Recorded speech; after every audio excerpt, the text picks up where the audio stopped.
There are minds out there that operate on a totally different frequency. Minds that look at the world not as a web of people with feelings, but more like a chessboard full of pieces and obstacles. Today, we're going to step inside one of those minds. We're going to try to understand the wiring behind a world without a conscience. This quote, it just cuts right to the heart of it all. Just try to imagine knowing the technical definition of every single note in a symphony, but being completely deaf to the melody, the feeling, the whole point of the music. That's the internal world we're about to explore. It's a world of profound emotional deafness. This incredible phrase, mask of sanity, was actually coined by a psychiatrist named Hervey Cleckley way back in 1941. He was describing these individuals who could put on this perfectly convincing, often very charming, mask of normalcy.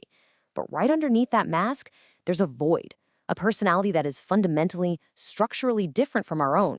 Okay, let's get the official definition straight. Now, you won't actually find psychopathy as its own diagnosis in the main psychology handbook, the DSM-5.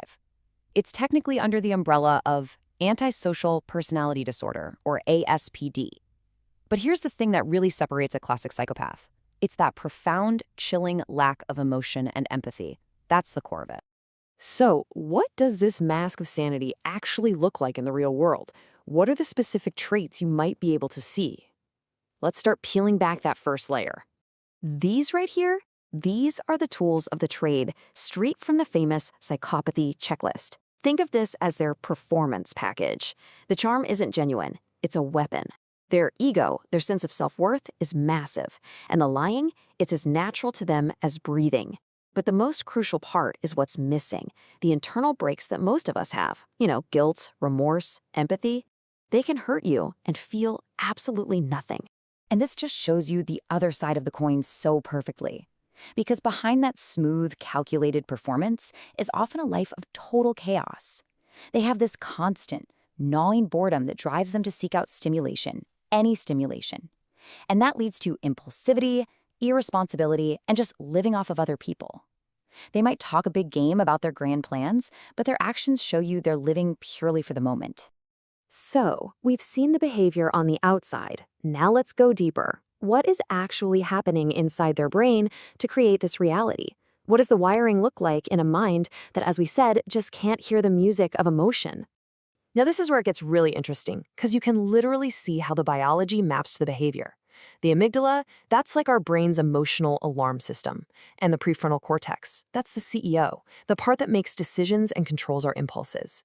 When psychopaths, the communication line between them is weak. The alarm bell itself is quieter, and even when it does ring, the CEO up front barely hears it. This is the neural basis for a life without fear or remorse. It's the biggest question people ask, and it's probably the biggest misconception. We see the cold, calculated behavior, and we just assume there's a total emotional black hole inside. But the truth?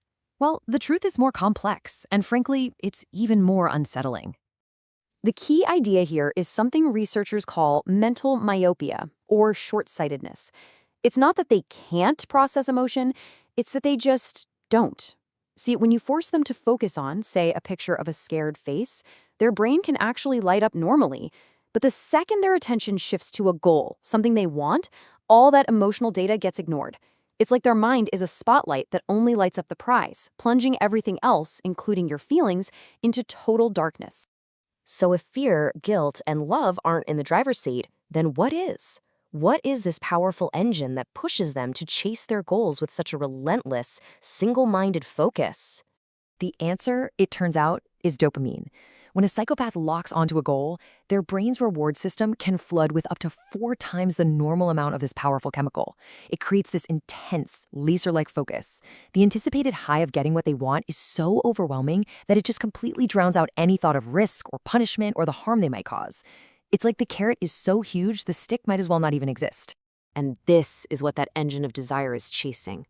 It's not love or friendship or community. It's power. It's the thrill of escaping that chronic, soul-crushing boredom. It's pure, simple personal gain. And sometimes it's as simple and as chilling as just proving to themselves and to you that they can do something, just because they decided they wanted to. This brings us to that age-old question, right? Nature versus nurture. Is this something you're just born with, a flaw in the genetic blueprint? Or is it something that happens because of trauma or a terrible upbringing? Well, the answer seems to be both. Research now makes a distinction between two types. Primary psychopathy looks like the born version, rooted in those brain differences we just talked about. These are the cold, calculated types with very little anxiety. Then there's secondary psychopathy, which is seen as the made version, often developing after severe trauma. They're more impulsive, more emotionally reactive, and anxious. So you have two very different paths that can lead to a similar, scary disregard for other people. Okay, so we're getting the psychology and the biology, but what does this all mean in the real world? It's easy to think of psychopaths as these movie monsters. The data, though, it tells a very different story. It tells us they're a very real, if hidden, part of our society. The numbers here are pretty stark. It's estimated that about 1% of the general population meets the criteria for psychopathy.